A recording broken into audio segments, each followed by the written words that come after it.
न्यूराज coaching classes के इस online व डिजिटल प्लेटफॉर्म पे आप सभी का अभिनंदन व स्वागत है। दोस्तों, आपको लिए आज एक ऐसा प्रकरण लेके आया हूँ। मैं एक ऐसी श्रृंखला शुरू की है मैंने न्यूराज कोचिंग क्लासेज में ऑफलाइन टेस्ट का आयोजन किया था। पहले तो मैं आपको ऑफलाइन टेस्ट का सॉल्यूशन करवाता हूँ, उसके बाद में आपके लिए क्या विशेष है वो बताऊंगा। इस वीडियो को आप पूरा ध्यान से देखना। प्रश्न देखो, पहले प्रश्न की ओर चलते हैं। एक आपसे निवेदन भी है, आप सभी प्रश्नों के आंसर कमेंट बॉक्स में डालेंगे और मैं खुद व्यक्तिगत रूप से सारे कमेंट पढ़ता रहता हूं। चलो शुरू करते हैं क्लास को हम।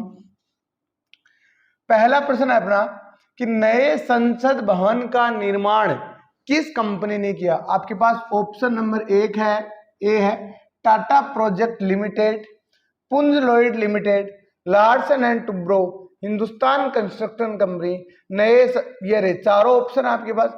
अब आप कमेंट बॉक्स में कमेंट करके मुझे बता देना कि इसका करेक्ट आंसर कौन सा है। इसका करेक्ट आंसर है टाटा प्रोजेक्ट लिमिटेड। प्रश्न आए आपसे, पूछे नए संसद भवन का निर्माण किस प्रोजेक्ट के तहत किया गया। टाटा प्रोजेक्ट लिमिटेड के तहत किया गया था। अब इसको याद करने की जो ट्रिक आपको बहुत सारी बताते हैं, लेकिन मैं ये कहता हूं कि जब तक आपको दीर्घकालीन समय तक कुछ चीजें याद करनी है, स्थायित्व करना है, तो आपको पढ़ना पड़ेगा, मेहनत करनी पड़ेगी। अब आओ, नए संसद भवन का आकार कैसा है। ऑप्शन है त्रिकोणीय है, चतुर्भुज है, अष्टभुजाकार है या गोलाकार है। इसका मैंने आपको, अगर आपने मेरा नए संसद भवन का वीडियो नहीं देखा तो एक बार वीडियो जरूर देखना। मैंने आपको वहां डायग्राम दिखाया था। नए संसद भवन का आकार है त्रिकोणीय आकार का।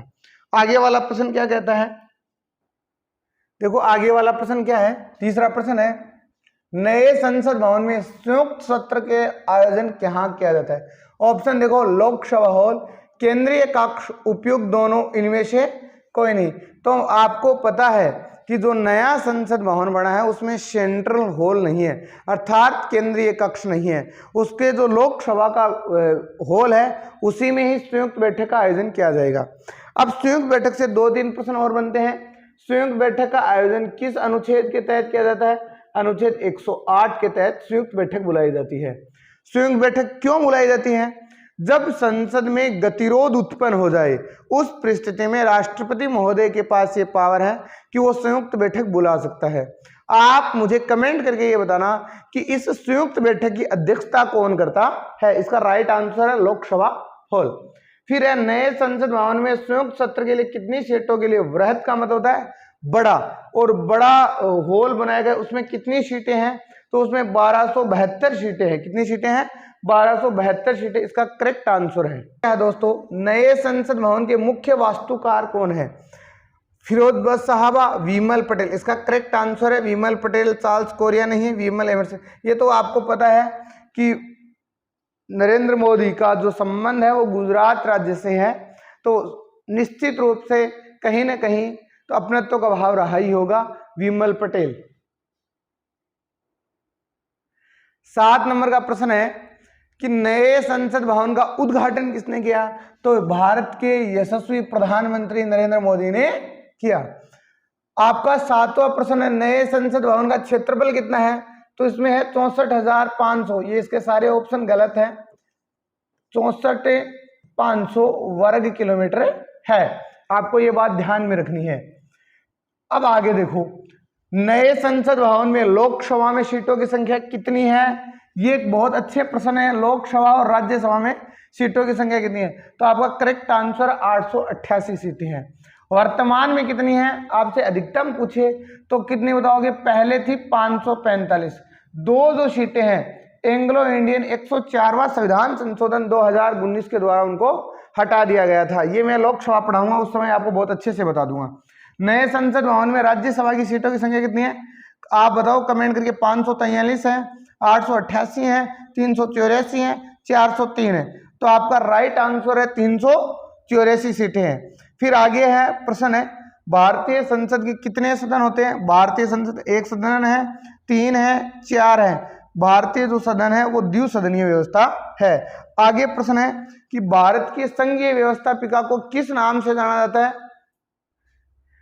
मजा तो आ रहा ना पढ़ने में, मुझे कमेंट करके बता देना अगर आपको कैसे लगे ये प्रश्न, ये श्रृंखलाएं कैसी हैं, ये टेस्ट ऑनलाइन भी किए जाएं क्या, सारी चीज़ें मुझे आप बताना।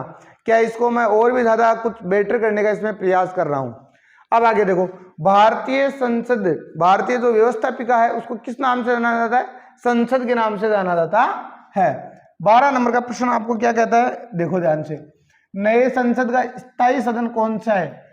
ये जो संसद है, प्रश्न है कि उसका स्थायी सदन कौन सा है? ऑप्शन है देखो, लोकसभा है, राज्यसभा है, उपयुक्त दोनों है, इनमें से कोई नहीं। तो इसका राइट आंसर क्या होगा? कमेंट करके आप भी बताना। इसका राइट आंसर होगा राज्यसभा। और एक कमेंट और करके बताना, राज्यसभा के सदस्यों का कार्यकाल कितने वर्ष होता है और कितने सदस्य सेवानिवृत्त होते हैं? ठीक है, कमेंट करके बताना। संसद के कितने सत्र होते हैं? संसद के 3 सत्र होते हैं, बजट सत्र, मानसून सत्र, शीतकालीन सत्र और उपयुक्त सभी। अब आप मुझे ये बताओ कि संसद का उल्लेख किस आर्टिकल में है?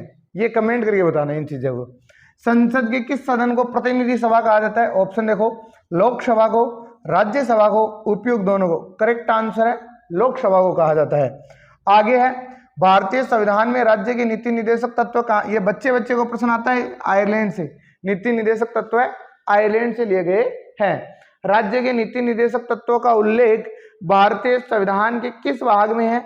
ये तो देखो आपको आना चाहिए। ये प्रश्न तो मतलब नीति निर्देशक तत्व कहां से ले गए? आयरलैंड से ले गए। नीति निर्देशक तत्व का संबंध किस भाग से? भाग 4 से है। आगे देखो, भारतीय संविधान के किस अनुच्छेद में राज्य के नीति निर्देशक तत्वों का उल्लेख है? ऑप्शन है 33 से 46, 33 से 48, 36 से 51, 36 से 52। आप बताओ कौन से में है? 36 से 51। अब देखो, संविधान का वह कौन सा भाग है जो संविधान निर्माताओं ने मस्तिष्क और उद्देश्यों को प्रतिबंध करता है? जो हमारा भारत का संविधान था उसका कौन सा भाग है जो संविधान सभा के उद्देश्य? ये बहुत अच्छी बात कही गई है। तो ये जो बात है मूल अधिकार के संदर्भ में कही जाती है क्या? संविधान की प्रस्तावना के संदर्भ में कही जाती है क्या? राज्य के नीति निर्देशक तत्वों के संदर्भ में कही जाती है? तो इसका आपको राइट आंसर है, राज्य के नीति निर्देशक तत्वों के संदर्भ में ये बात कही जाती है।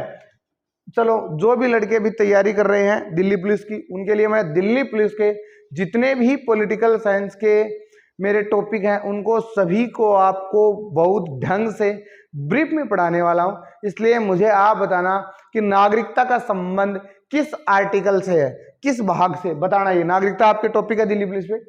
भारतीय संविधान में राज्य के नीति निर्देशक सिद्धांतों को शामिल करने के पीछे मुख्य उद्देश्य क्या रहा है? पहला है लोक कल्याणकारी राज्य की स्थापना करना, दूसरा है धर्मनिरपेक्ष राज्य की स्थापना करना, तीसरा है सरकार के निरंकुश कार्यों पर नियंत्रण रखना, चौथा है नागरिकों के विकास के लिए सर्वोत्तम अवसर प्रदान करना। तो नीति निर्देशक तत्व का जो उद्देश्य है वो ये कि है लोक कल्याणकारी राज्य की स्थापना करना।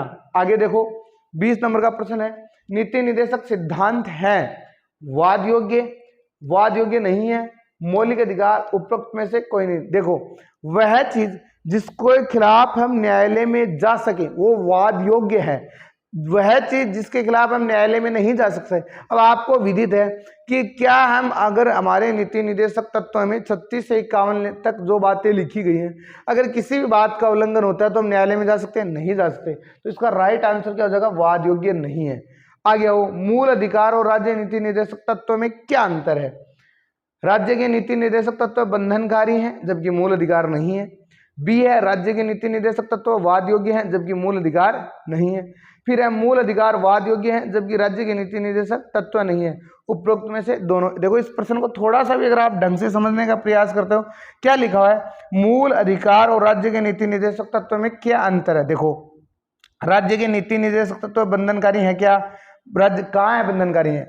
ये ऑप्शन तो आपका पहले ही कट गया। ऐसे भी कर लिया करो, कभी आपको नहीं मिले। राज्य के नीति निर्देशक तत्व वाद योग्य है क्या?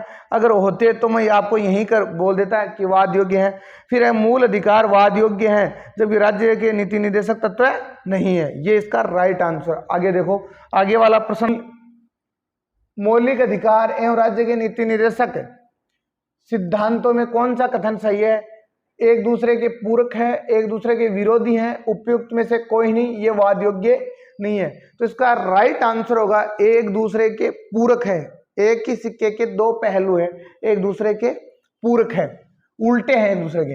एक कल्याणकारी राज्य के निर्देश आदर्शों को वर्णित करता है, एक कल्याणकारी राज्य के निर्देश जो आदर्श होते हैं उसको क्या वर्णित करता है, राज्य के नीति निर्देशक तत्व है में ऑप्शन बी है मौलिक अधिकारों के अध्याय में, संविधान की 7वीं अनुसूची में, संविधान की प्रस्तावना में। तो इसका राइट आंसर है राज्य के नीति निर्देशक तत्व में। अब यहां देखो संविधान की प्रस्तावना में कितनी बार संशोधन हुआ है कमेंट करके बताओ। 3 नए शब्द जोड़े गए हैं, सामाजिकता, अखंडता, और आपको ये जो 3 नए शब्द है कौन कौन से हैं, ये कौन सा संविधान संशोधन के द्वारा हुआ था, समाजवाद, पंथ निरपेक्षता और अखंडता, ये 3 नए शब्द हैं। समाजवाद,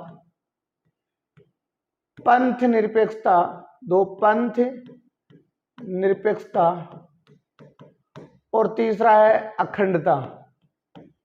ये किस संविधान संशोधन के द्वारा जोड़े गए थे, कमेंट बॉक्स में डालना ये चीज। नीति निर्देशक तत्वों को कार्यान्वित करने के लिए मूल अधिकारों का हनन हो सकता है क्या? ऑप्शन है हाँ, कुछ का नहीं, विवादाग्रस्त है। तो इसमें से जो कुछ एक होते हैं उनका किया जा सकता है। निम्न में से किसे नीति निर्देशक, ये अरे भाई देखो रे, सबसे अच्छा प्रश्न लेके आया हूं। ये प्रश्न आपको निश्चित रूप से एग्जाम में कहीं ना कहीं देखने को मिलेगा। किसने कहा कि नीति निर्देशक तत्व है? बैंक की सुविधा अनुसार दे उत्तर दिनांकित चेक है। तो ये है ए कुंद्रा ने कहा था, ए के एर ने कहा था, एच वी कामत ने कहा था, के टी शाह ने कहा था। इसका आप लोग कमेंट बॉक्स में डालना, इसका सही आंसर है के टी शाह। आपको ये वीडियो दोस्तों कैसा लगा? आपको अगर अच्छा लगा है तो आप इसको अपने दोस्तों के साथ साझा करना, शेयर करना। और मैं आपके लिए दिल्ली पुलिस के लिए अभी कल से ही, अगर आप मुझे इस वीडियो में मुझे बहुत अच्छा स्नेह मिलेगा, कल से ही दिल्ली पुलिस के लिए मैं मेरे जो पॉलिटिकल साइंस के जितने भी टॉपिक हैं आपको बहुत ढंग से, बहुत अच्छी तरीके से यूट्यूब पे लेके आ रहा हूं। तो अपना स्नेह यूं ही बनाए रखना।